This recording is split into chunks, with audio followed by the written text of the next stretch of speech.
Okay, magandang araw po sa ating lahat at panibagong vlog, panibagong updates na naman itong topic natin ngayon. At by the way guys, itong topic natin ngayon ay sobra po itong matindi itong topic na ito. Itong balita na ito ay nagpapatunay na itong si Bongbong Marcos ay talagang dihado na talaga, no? Nagpapanik na po ang kanilang alyansa. Bakit ba natin nasabi yan? Dahil dito kay Camille Villar. Okay? May nangyari po dito kay Camille Villar. Marami po ang mga tanong kung itong si Camille Villar ay gusto pa ba niya itong alyansa na ito? Komportable pa ba siya dito sa mga alyansa na ito? Okay? Kasi po, meron na talagang plastikan na pangyayari. At itong si Bongbong Marcos, ikinalulungkot niya na inendorso itong si Camille Villar at itong si kanyang kapatid na si Imee Marcos. At dahil diyan, marami po ang mga nagsasabi na mga kakilala natin diyan na nagalit raw itong si Bongbong Marcos. Siyempre kapatid niya itong si Imee Marcos, hindi siya pwedeng kung anong igaganti niya diyan kasi kapatid niya yan. So dito siya gumaganti ngayon kay Camille Villar. Okay? Bakit? Ano ba ang nasabi nating gumaganti siya? Okay? Kasi yung una nating pag-uusapan, itong si Camille Villar, ayaw na po, no? He is not attending the rally dyan sa Lucena at Quezon. Ang tanong dito, hindi na ba siya a-attend forever sa alyansa ng Bagoong Pilipinas? Okay? Kasi nagpapakita na po ng gesture itong si Camille na hindi na siya pupunta dyan sa rally sa Lucena at Quezon. Okay, hindi pa naman siya nakapagbigay ng reason niya, no? Pero ito ay epekto sa ginawa ni Bongbong Marcos kasi gumanti si Bongbong Marcos eh. Okay? Yan yung una natin pag-usapan. Ang pangalawa nating pag-uusapan ay kuna naman natin ng reaksyon ang mga alyansa. Itong mga senador ni Bongbong Marcos patungkol po dito kay Camille. Siyempre itong mga senador na ito hindi naman nangingialam siguro. Kaya may alibay sila. Mamaya babasahin natin yan, no? Yung mga alibay nila. Okay? Ngayon, ano ba ang ginawa ni Bongbong Marcos na parang ikinagalit pa nitong ni Camille na ayaw na niyang pumunta dyan sa rally sa Lucena at Quezon. I don't know kung pupunta pa ba siya sa mga ilang mga rally pero confirmed na sa Lucena at Quezon hindi siya mag-a-attend. Okay? Sa tingin ko, nagalit ito sa opinion ko at yung nagsabi sa akin na ating mga kaibigan dyan na hindi po nagugustuhan ni Camille Villar yung pag-iimbestiga ni Bongbong Marcos sa prime water. Ano ba yung prime water na yan? Sila ang nagmamay-ari dyan sa prime water na yan. Okay? Ang prime water po is owned by the Villar. At ito ay pinaiimbestigahan na ngayon ni PBBM. Pagkatapos ng inendorso ni VP Sara, pinaimbestigahan na. Okay? So, yun po ang pangatlo natin pag-uusapan. At ano ba ang issue ng prime water? Bakit iniimbestigahan ito ni Bongbong Marcos? Mamaya, itatalakay natin yan Bakit tinitira ni Bongbong Marcos itong prime water? At heto, si attack dog Claire Castro sa Malacanang. Okay? Tinanong siya patungkol po kay VP Sara na sabi ni VP Sara na kaya itong si Bongbong Marcos gumaganti ngayon dito kay Camille kasi inendorso niya. Okay? So at nag-react na ang attack dog Claire Castro. Pakikinggan natin yan at i-re-react natin yan. Alam ko mababad trip na naman kayo ngayon eh. Bad trip na naman kayo kasi ni Atty. Claire maipapakita ko sa inyo. Okay. At sa sobrang lungkot ni Bongbong Marcos dito sa nangyari, diyan pa lamang sa mga senador niya, no, makikita mo talaga hindi na loyal sa kanya ang kanyang mga senatorial slate. Ngayon naman, sablay itong ginawa niya na panawagan dito kay Gwen Garcia. Alam natin ang nangyari kay Gwen Garcia. Na suspended ito, di ba? May sinabi itong si Bongbong Marcos. Hindi natin alam kung si Gwen Garcia ay nagpapatulong dito kay Bongbong Marcos. Mamaya pag-usapan natin yan. Papakita ko yan. Dami nating pag-usapan ngayon eh. Ito rin. Mainit pa itong balita na ito. Itong legal team, legal counsel, attorney ni former President Duterte na ito si Nicholas Kaufman ay formal na question ang mga taga-ICC. Ayan. Question na niya kung ano ba talaga ang jurisdiction ng Pilipinas sa ICC. At question niya na merong mga irregularities po sa paghuli, sa pag-aresto kay Tatay Digong. At dahil dito, there will be a big tendency na mapapauwi itong si Tatay Digong before September. Okay? So, palakpakan. Ayan. So, mamaya itatalakay natin yan lahat, no? Na ano ba ang chances ni Tatay Digong na makauwi kaagad sa Pilipinas? So, bago ang lahat, bago natin ito pag-uusapan, help me po muna na i-like at saka i-share itong ating video para guys kakalat ito sa taong bayan. Okay? Sabay-sabay muna tayong mag-like and share sa Donmar TV. 1, 2, 3, go! Ayan, thank you very much. And also guys, sa mga bago pa lang dito sa aking channel, mag-subscribe na po kayo para lagi kayong updated sa ating mga balita. And at the same time, yung mga cellphone ninyo, ma-notify yan kung meron tayong breaking news, kung may bagong uploads tayo, at kung nagla-live yung ating channel, malalaman po ninyo. Okay? So, mahalaga po na mag-subscribe tayo sa Donmar TV. 1, 2, 3, go! Ayan, nakasubscribe na ba lahat? Okay, let's go kaagad dito kay bakit itong si Camille Villar hindi na a-attend sa rally dyan sa Lucena, Quezon, sa alyansa ng Bagoong Pilipinas. So eto, baka akala ninyo, sasabihin nyo na naman, yan na naman talaga yung mga asal ninyo. Donmar, fake news ka na naman. Sa Facebook, ang daming nagbabash sa akin, fake news ka na naman. Paano ako nagiging fake news? Lahat ng mga ibinalita ko, galing ito sa mainstream media. Okay? So, yung mga hindi makatanggap yung balita, mga loyalista at mga dilaw, umalis kayo dito sa channel at umalis kayo dito sa Facebook ko, di ba? Ito yung balita ng One News. Just in, okay? 38 minutes ago. Representative Camille Villar Camp says the Solon will not attend today's campaign rally of Alyansa para sa Bagong Pilipinas in Lucena, Quezon. Ang tanong ko sa iyo, Camille Villar, nagtatampo ka ba sa ginawa ni Bongbong Marcos? Kasi analysis ko dito pwede siyang magtampo dahil sa ginawa ni Bongbong Marcos sa pag-imbestiga dyan sa Prime Waters owned by your family. Diba? So, ikaw Camille Villar, na-realize mo na gaano ka-traidor yung amo ninyo. I told you so. Diba?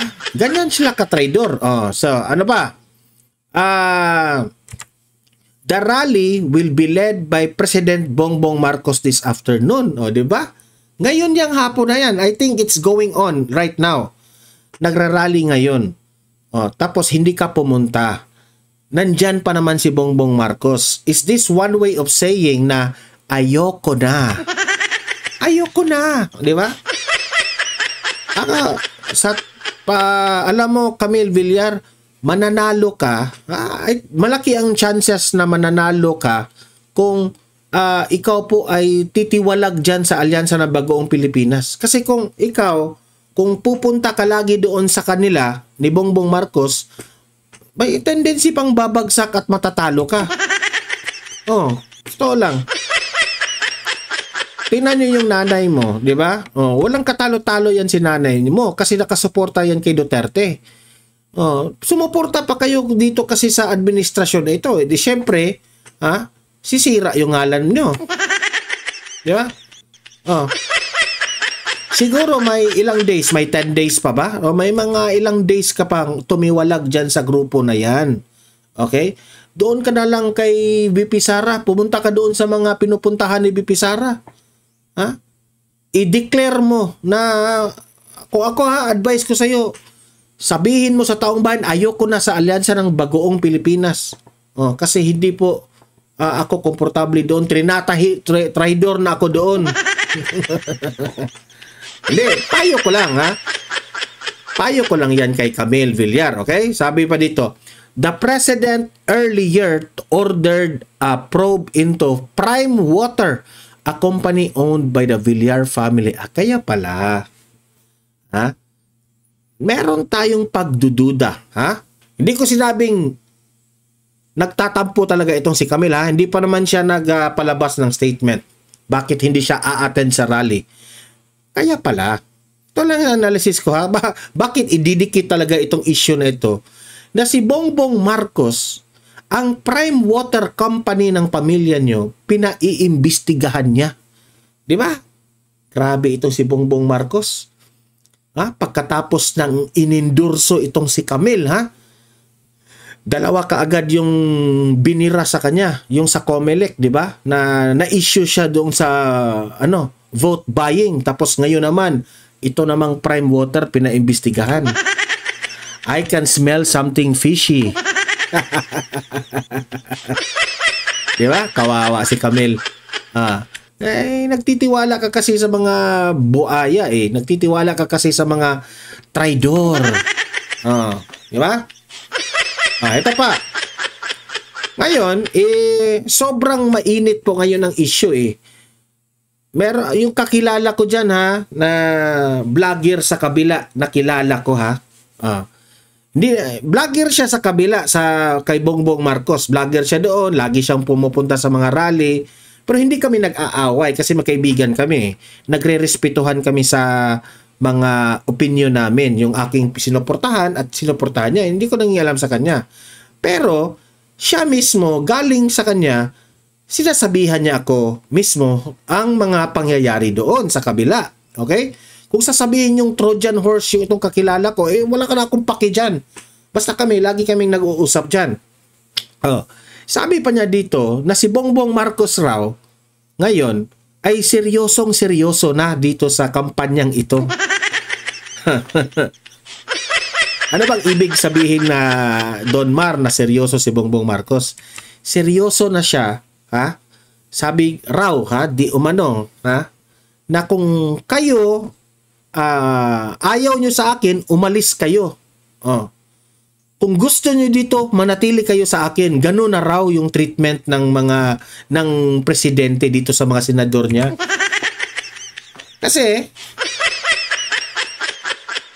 di ba sinabi ko sa inyo, Bongbong Marcos, sabi ko sa iyo ang mali mo, Bongbong Marcos, kuha ka ng mga senador na hindi nyo man lang in-screen. Kagaya niyang si Manny Pacquiao. Dati, kumakalat man sa social media na sinisiraan kanyan yung 2022 election. Ang mali mo, Bongbong Marcos, bakit mo kinuha? Ayan tuloy, dihado ka ngayon, meron ka ng trust issue sa mga senador mo. Kasi balita ko dyan, parang nagpapanik ka na. Hindi ka na sigurado na itong mga senador mo ay loyal pa sa iyo. Di ba? Si Manny Pacquiao, for example, naninira yan sa iyo. Sinabihan kang ng mga Marcos ay mga corrupt raw. Pero ngayon, kaalyado mo na. Di ba? At pati itong sample itong si Erwin Tulfo. Hindi man niya binoto si VP Sara na ma-impeach. Hala ka. Ang tanong, magiging loyal ba to sa iyo? Di ba? At ito pa, yung kapatid mo mismo, kadugo mo, hindi ka kinakampihan. Ang kinakampihan, mga Duterte. Is that, that is already, kumbaga, red flag na yan, na there is really something wrong sa inyong senatorial slate. Ngayon naman si Camille. Okay? So, balita na nagkagulo na raw dyan. May plastika nang nangyayari at may laglagan na raw gagawin. Sino kaya ang ilalaglag? Diba? Ito namang mga vloggers ng mga bangag at itong sa itong mga tambaluslos vloggers, pilit pa nilang pinagtakpan itong issue na ito na ano yan, chinichismis nyo kasi wala naman yan eh. Ayaw nyo pa kasing aminin eh. Sus, wag na tayong magbulahan. Kilala na natin ang galawan nitong administrasyon na ito, di ba? Ito yung reaksyon. Okay? Halatang halata Halatang halata po na itong mga senador ni Bongbong Marcos hugas kamay sa issue na ito. Kung ano ang nangyari ni Camille Villar. Ito ipapakita natin. Yan. Yan sila. Sabi ng ABS-CBN News 56 minutes ago, Alyansa para sa Bagoong Pilipinas senatorial candidates Ping Lacson, si Tito Soto III, si Erwin Tulfo, si Benhur Abalos, no? Back the investigation on Prime Water Service even if Camille Villar is a member of Alyansa. Ding ding ding. Sabi dito, tinatanong si Lacson, sabi ni Lacson Ping Lacson, Villar is still a member of the slate. While Tulfo says, si Tulfo naman, ang sinasabi ni Tulfo, Camille is not under investigation. Ano ba talaga? Under investigation. Hindi, magplastikan pa kayo dyan. Yung nangyari sa kanya sa Comelec, yung pinatawag siya sa Comelec, pina-explain siya. Ngayon naman itong Prime Waters naman, ang tinitira ni Bongbong Marcos.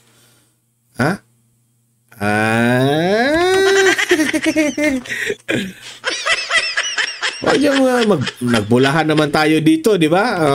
So, sabi dito some Alyansa senatorial bets back probe on Villar's own Prime Water despite Camille Villar being a member of the coalition.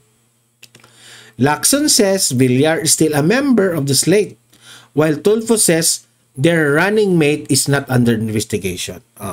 Bakit hindi niyo sasabihin? Kasi hindi kayo nangingialam sa ginawa ni Bongbong Marcos. Yeah.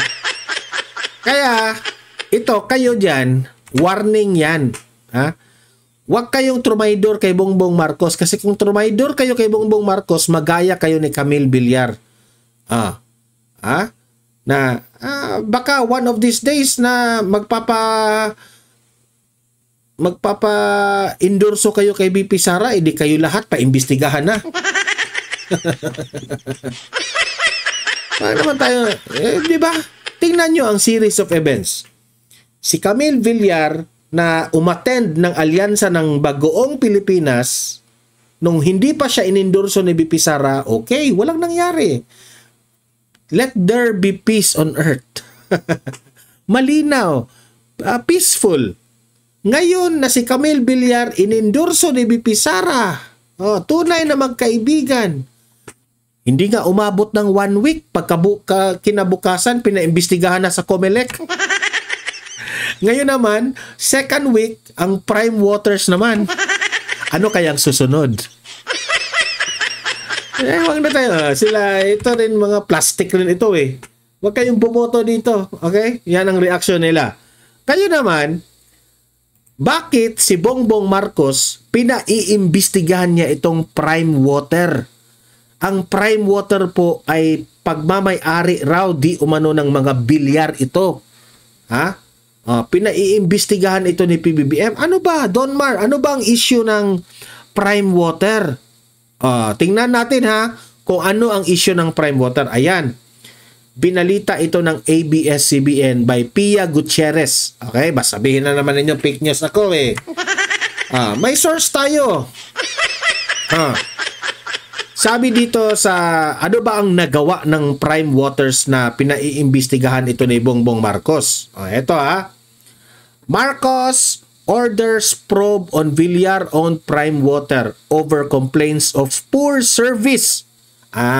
Kaya pala. Kayo naman kasi Villar, ayusin nyo naman ang serbisyo nitong tubig. May karapatan rin naman si Bongbong Marcos eh. Kung hindi man talaga maayos itong tubig nyo dyan, dapat lang talagang imbestigahan kayo. Di ba? Laglaga na. Ito. President Ferdinand Bongbong Marcos has ordered an investigation on Prime Water. Following numerous complaints from consumers on the Villar-owned water utility firm over its allegedly poor service. Okay? Allegedly ha. Magtalo-talo na naman tayo dahil sa allegedly. Ay nako. Remember. Itong mga consumers na ito, ang sinasabi dito, poor service raw itong Prime Waters. Meaning, hindi po nagugustuhan ng tao ang serbisyo ng Prime Waters. Allegedly. Merong allegedly eh. So, meaning to say, kung merong allegedly, no?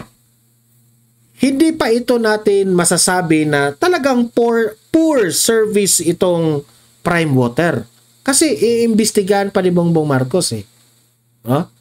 Allegedly man. So, duda ako rito na talagang hinanapan talaga nagigipitin itong si Villar eh.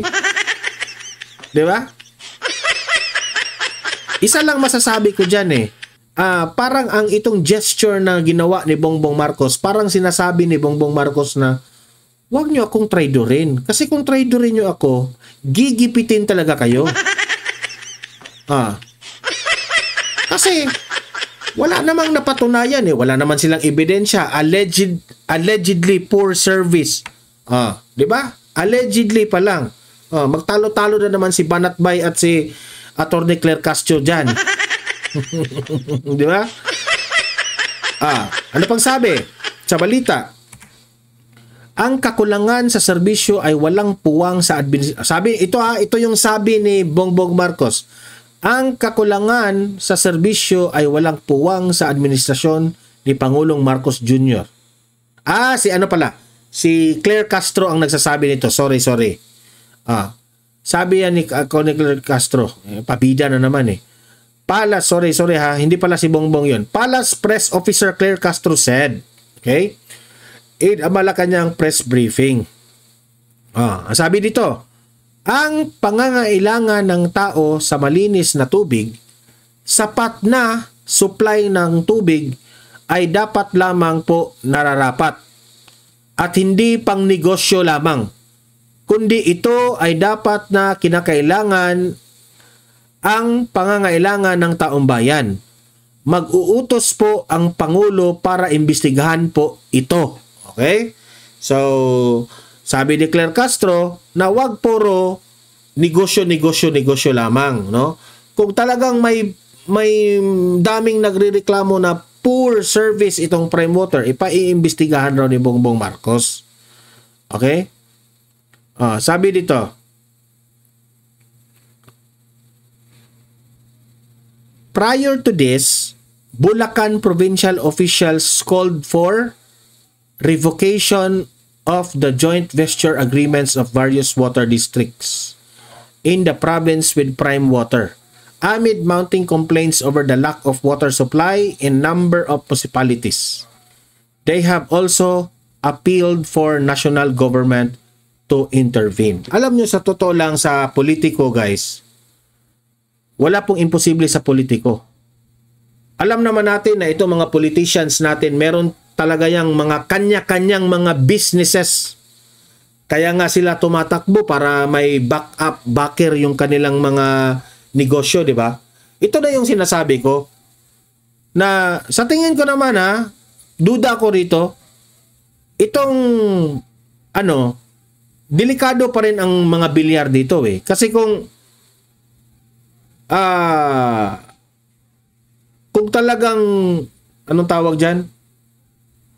Kung talagang pipilitin ni Bongbong Marcos, no, na i-shutdown itong Prime Waters at palitan ba ng iba, o di ko lang alam kung anong mga proseso nito, no? Pwede yan gagawin ng presidente. 'Di ba? Uutusan lang 'yan. Oo, wag na kayo. And this will be a warning of the Villar na yung mga negosyo ninyo, kaya namin yang tatanggalin if gusto naming tatanggalin yan. Diba? Basta wag lang nyo kaming itrahidor. Parang ganoon ba? Ang mensahe ba? Parang ganoon yung gesture. Okay? Kasi allegedly pa lang eh. Dapat pa itong imbestigahan at patunayan. So, okay lang naman, imbestigahan, pero the fact na iniimbestigahan ito at ang iniimbestigahan ninyo, kaalyado nyo dyan sa alyansa, anong tawag mo doon? Diba? Insulto yun. Hindi syempre, sinong na-insulto? Si Bongbong Marcos. Bakit na-insulto si Bongbong Marcos? Kasi inendorso ng kalaban niyang si BP Sara. Sino? Si Camille Villar, isa sa mga senador ni Bongbong Marcos. Hindi ba? Try to connect the dots, di ba? Very obvious, di ba? So yun po. Yun po ang nangyari. Wala na tayong ibang pagbibintangan dyan. Yun ang analysis natin. Kung sasabihin nyo, ang relasyon ng mga Villar at ni Bongbong Marcos, okay pa ba? I don't know, pero parang good luck na lang. Kasi sabi niya, nagkalabuan na eh. Meron ng nagkalabuan na talaga eh. Ito, mismo pakinggan natin si Attorney Claire Castro patungkol dyan. Play. Ng Prime Water na siyang umiiyak. Hindi po ito bago. Kaya po nakakapagtaka. Wait. First po on VP Sara Duterte's comment regarding the Prime Water probe. Sabi niya po ay it's political and ginagamit lang. Which is tama si VP Sara. Kasi tinanong si VP Sara patungkol dito eh. Sabi ni VP Sara, ano yan eh. Pinopolitika na naman si Camille Villar dyan. Dahil inendorso ko, ito na, ginigipit na. Yan ang sabi ni VP Sara. Okay? Pero, wait. Pakinggan nyo ang argumento ni Claire Castro. Wala na naman sa hulog. Nangak-ngak na naman ang tagapalengke. Ginagawa lang daw po ito ng administrasyon dahil sa politika and dahil daw po rin sa kanyang endorsement kay senatorial diba? Tama naman eh. candidate Villar. Ano po ang comment natin dito? We cannot expect anything nice or any nice word from the Vice President in Alam mo, Claire Castro, ang tanong po, patungkol po ni Villar at ni Bongbong Marcos. Pero ang tinitira mo, si VP Sara. Ano nga ang reaksyon mo eh? 'Di ba? Na sinabi ito ni VP Sara na dapat sasabihin mo walang politika ito. Talagang imbestigahan. Sino ang target niya? Tao na naman. Si VP Sara na naman ang kanyang target. Duterte na naman.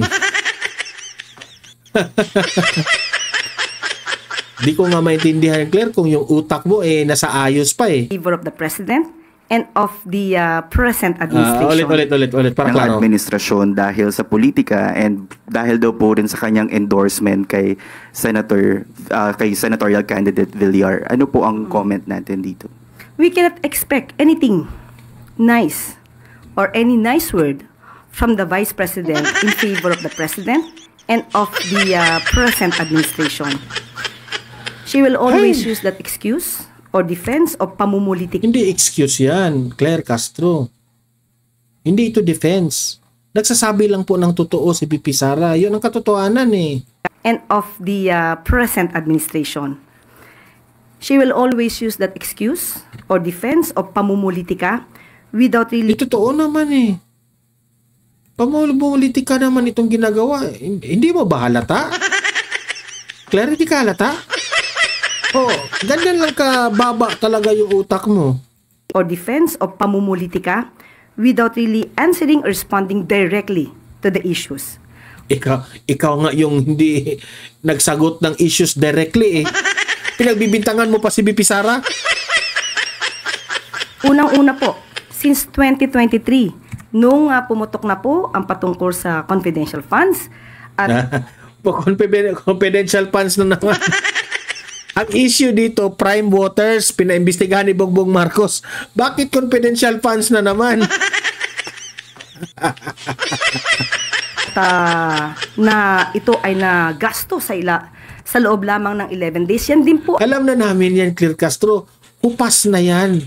Ha? Hupas na yung issue na yan eh.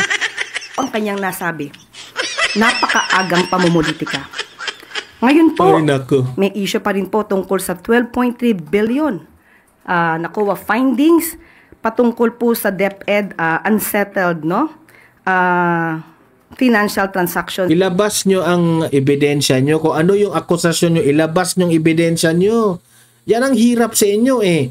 Naglalabas kayo ng mga akusasyon, aligasyon, na wala naman kayong sapat na ebidensya kagaya ng confidential funds.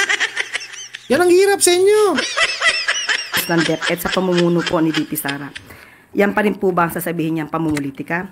Ngayon, patungkol po dito sa pagpapaimbestiga ng Prime Waters. Tandaan po natin, marami na... Tingnan nyo, isiningit talaga niya yung COA report ng DepEd. Siningit talaga niya yung confidential funds.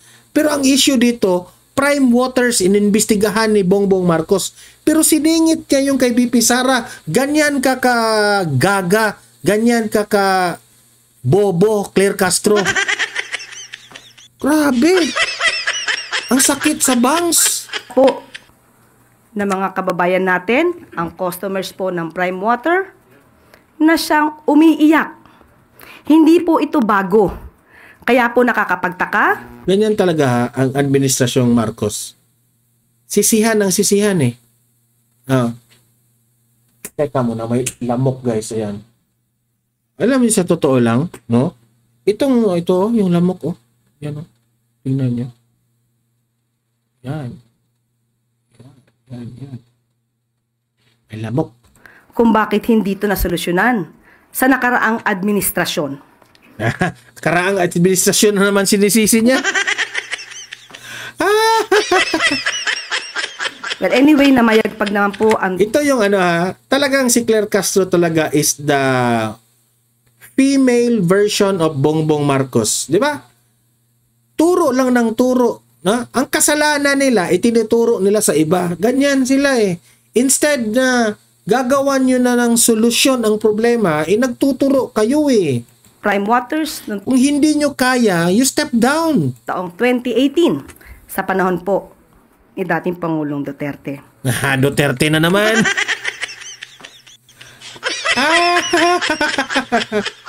Hindi talaga mabubuhay yung administrasyon kung walang Duterte. Duterte, nakakulong na doon sa dahig, pero yung bibig mo, Duterte pa rin. Tama nga yung kanta, Duterte pa rin. At ang nais lang po sana natin, kung ano mang pakikipag-argumento po o pakikipag-diskusyon ng ating Vice Presidente, sana po ay i-level up po natin. Rason sa rason, datos sa datos, huwag gamitan ng masasamang salita or pagmumura. Si Claire Castro talaga, no? Hindi talaga siya bagay sa posisyon niya. Kasi po, yung mga tinatanong ng mga media dyan patungkol po sa issue ng administrasyon, hindi niya masasagot. Pero, ang ginagawa niya, ang mga mali ng administrasyong ito, ang kamalian ng administrasyon, tinuturo niya sa mga Duterte. Yun lang ang trabaho niya dito eh. Maninira. Kinuha siya bilang PCO para manira sa Duterte. Di ba nakakatawa? Taan natin, ang Prime Waters, ang Prime Water, ano man naging transaksyon nito, dahil umiiyak ang karamihan, dapat po talagang maimbestigahan. So wala pong pamumulitika ito. Hindi po lahat ng ginagawa ng administrasyon para sa taong bayan ay Pinaimbestigahan nyo yung Prime Waters ni Camille Villar. Imbestigahan nyo muna yung mga sinabi ng taong bayan, yung GAA, yung mga ayuda, yung mga ano tawag doon? Yung sa baha. Ha? Ang daming problema ng yung PhilHealth. Yun ang inimbestigahan nyo. Inuna nyo pa yung pamumulitika eh.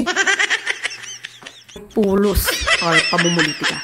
Kailangan pong trabahuhin, obligasyon po ng gobyerno Trabahuin ang pamumulitika kasi gusto naming mananatili sa pwesto. at ng Pangulo na tugunan ang lahat ng hinaing ng taong bayan.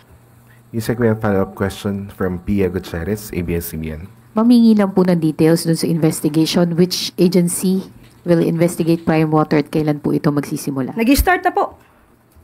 Ngayong araw na to. Ang luwa. Good luck, Atty. Claire. Good luck sa iyo. Ito pa. Ha? Pero, itong very obvious na may nilabag na batas itong si Gwen Garcia, kinakampihan pa. Pero yung kay Villar na allegedly kay Villar allegedly. Itong kay Gwen Garcia na nakikita na ng ombudsman na meron talagang dapat talagang isuspindi itong si Gwen Garcia dahil may nilabag siya sa batas natin. Kinakampihan pa niya itong si Bongbong Marcos. Ganyan ka, Bongbong Marcos. Ganyan ka kasablay. Si Camille Villar na allegedly may poor ang performance ng Prime Water, pinaimbestigahan mo. Pero itong si Gwen Garcia na ombudsman na ang nagsasabi na may nilabag sa batas, kakampihan mo pa? Sabi dito, nakakakilabot itong sinabi ni Bongbong Marcos dito eh. Sabi niya, and I quote, "Until all legal questions surrounding this suspension are resolved." Ang tinutukoy niya dito, itong suspension ni Gwen Garcia, si Gwen Garcia daw, she deserves to be treated fairly and with the respect owed to her office. Dapat raw, i-treat itong si Gwen Garcia fairly. Wow! Coming from you. Pero si Duterte, pinakulong mo kaagad. Tapos, treated fairly? Kung kaaway mo sa politika, kulong ka agad, dadalhin doon ka agad sa ICC. Pero kung kakampi mo, treated fairly. Wow! Wow, Bongbong Marcos, coming from you. Sabi pa niya, and I quote, "Let us not allow politics to get in the way of public service." Sabihin mo yan sa sarili mo.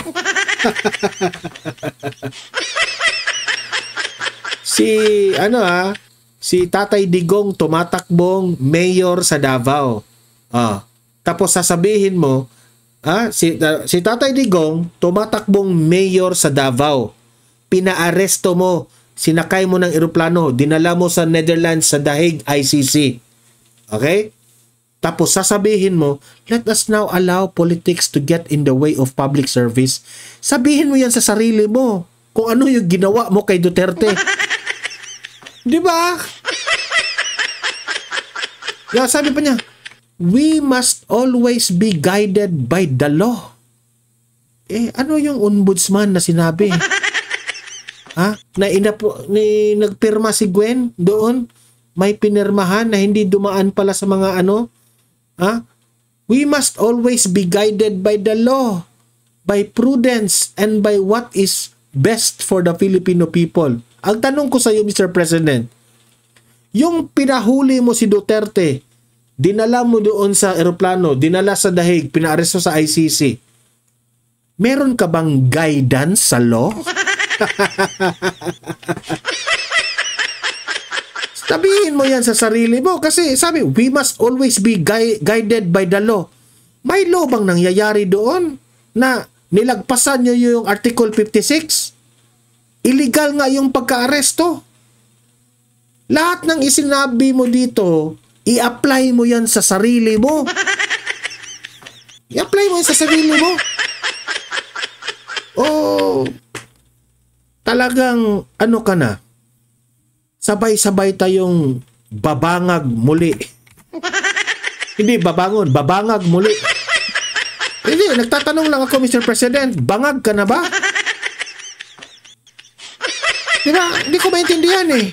Ito mga sinasabi mong, it should be applied to you.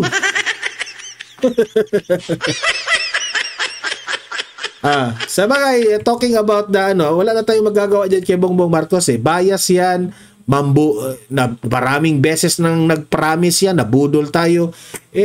Understood na yan itong mga ganitong statement niya. Wala na tayong magagawa dyan. Gayon naman, let us update kung patungkol dito kay legal team ni Tatay Digong na itong si Nicholas Kaufman na formal ng question ang ICC patungkol po dito sa pagka-aresto ni Tatay Digong at yung jurisdiction ng ICC sa Pilipinas. Ito magaling ito kasi may tendency po, no? Kung mapapatunayan po ng legal team ni Duterte ay makabalik kaagad itong si Tatay Digong dito sa Pilipinas. Okay? Ito, panoorin natin, play. Formal nang kinwestiyon ng mga abogado ni dating Pangulong Rodrigo Duterte ang jurisdiksyon ng International Criminal Court o ICC para imbestigahan ang mga reklamo laban sa dating presidente. Sa kanilang isinumiteng challenge sa pre-trial chamber ng ICC, hinimok ni na Attorney Nicholas Kaufman at Dov Jacobs ang korte na ipatigil na ang proceedings laban sa dating Pangulo at iutos ang agarang pagpapalaya dito.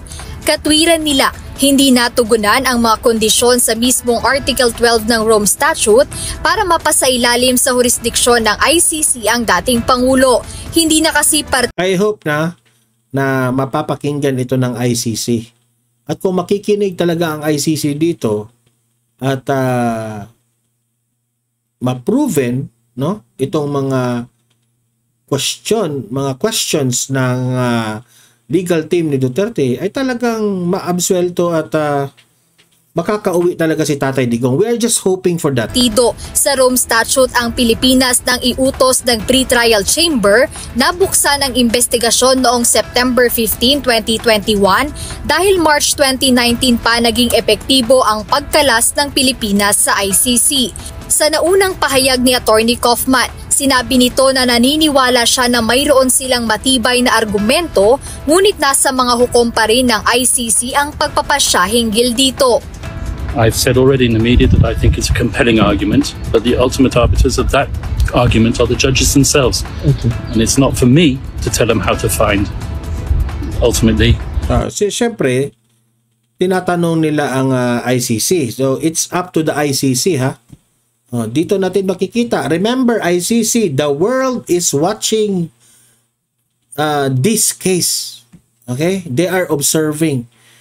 Kasi ito po yung pagbabasihan ng mga buong bansa, no? Buong mundo, pagbabasihan kung ang ICC ba talaga ay karapat-dapat pa ba tayong mag-exist yung ICC na yan? The world is observing. Kaya gawin nyo yung tama kasi kung merong makikitang lapses dyan, kung merong mga biases dyan, mukha na kayong tae mga taga-ICC. Buwagin nyo na lang yan. What they believe is the correct decision, the correct judgment. I hope they will accept my argument. Samantala nabanggit din ng lead counsel ng dating Pangulo na kanyang nasubaybayan ang naging takbo ng kasi maganda to Itong hearing ni Senator Amy Marcos sa Senado patungkol dito sa pag-aresto ni Tatay Digong, ito yung kukunan ng reference doon sa ICC. Okay? Like for example, tama ba yung pagka-aresto? Anong ginawa okay? Si Torre, hindi niya pinapapasok yung kapatid. Illegal ito, ganun. Gagawin itong reference. At that reference, talagang kung makikita ng ICC na meron talagang pamumulitika, malayo lang ang 1 month, makauwi yan si Tatay Digong dito sa Pilipinas. Investigasyon sa Senado ni Senator Amy Marcos kaugnay ng pagkakaaresto kay FPRRD. Ayon kay Attorney Kaufman, ang final report ng senadora ay nakikita niyang nagbibigay suporta sa kanilang posisyon. I've even read the final report. Yes. I've seen the thorough... Kasi malaking bagay ito Imagine yung legislative branch of the nation sa Pilipinas kumakampi kay Duterte. Imagine that one So meron ng hint, kumbaga, ang mga judges na there is really something wrong. Bakit ang legislative branch ng gobyernong Pilipinas ay pumanig kay Duterte dito na illegal? Kasi yung pagpapadakip po ni Tatay Digong, okay, ay trabaho yun ng judiciary. I think lang trabaho ito ng judiciary at ng executive, no? Itong dalawa na ito, ang executive at itong executive at judiciary, nag-combine sila ng power para dalhin doon si Tatay Digong sa ICC The Hague. Pero bakit itong legislative, no? Mainly itong Senado, meron silang nakikita na mga illegal na pagka-aresto. At malaki ito Imagine this one, malaki itong tulong as reference at pagbabasihan ng ICC kung dapat bang ituloy pa itong kasong ito. Diba? Work that has been done by Senator Amy Marcos. Mention has been made of the arrest, mention has been made even of the jurisdictional arguments. They are very compelling and they support our arguments as well. There are definitely arguments that can be derived from that report and will be used. Reference will possibly be made as well. Umaasa pa rin ang kampo ni dating Pangulong Duterte na mailalabas siya sa ICC detention sa lalong madaling panahon o bago pa ang confirmation of charges hearing sa darating na Setyembre. Jed Meresina, UNT. Ayan po ang update Sana naman at good news ang magiging resulta nitong pag-question ng legal team ni Tatay Digong. Okay, so guys, libre po kayong mag-comment, mag-react sa mga pinag-usapan natin at pag-uusapan natin ito sa comment section. Okay? Don't forget, i-like at saka i-share itong video na ito para kakalat ito sa taong bayan. And sa mga bago pa lang dito sa aking channel, mag-subscribe na po kayo. Okay? So, meron tayong pangalawang channel, Don Mar TV, Balitang Totoo. Maraming videos doon na hindi natin ina-upload dito. So, subscribe rin kayo doon. Sa mga audience ko dito sa Don Mar TV, thank you very much. See you in my next video. See you in my next live. Have a great day. Have a great night. God bless po sa ating lahat. Mabuhay ang Pilipinas. Bye-bye.